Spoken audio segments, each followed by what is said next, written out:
good morning guys. Good morning sa ating lahat. Yan ito guys. Kaya gising ko lang na bigla ako. Gising ako sa duyan tapos to magkatid ako ng baon sa school. muntik ako malate guys na magkatid ng baon sa school. Yun, nakaintip kasi ako sa duyan. Yan. Natid natin yung baon ng mga bata dito sa school. Muntik na akong na-late. Muntik nang na-late yung baon ng ating mga estudyante.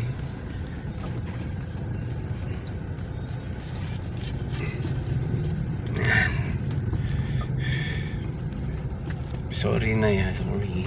Maliwalas ng panahon, mainit ng panahon guys. Ayan, tumigil din yung araw-araw na pag-ulan, ano. Maliwalas na guys, mainit na naman ang panahon. Malinsangan na naman ang panahon. Yan. Yan.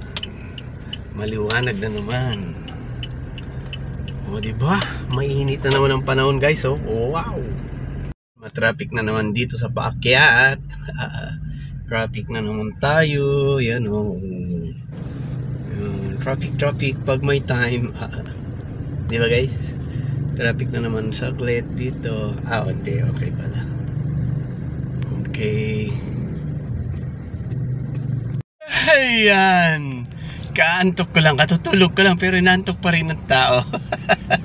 Biro nyo kasi guys, ano? Aga ko nagigising. Nagising ako mga 3:30 na madaling araw. Siyempre may trabaho tayo na madaling araw. Di ba? Kasi kung karnehan ang trabaho mo yun talaga. Katayan ng baboy talaga automatic maaga ka nagigising, di ba guys? Anong school? Oh, ayan. Nakahatid na rin tayo. Nahatid na rin natin yung baon. Nahatid na natin yung baon nila guys. Pauwi na naman tayo. Ayan. Uwi na naman tayo guys.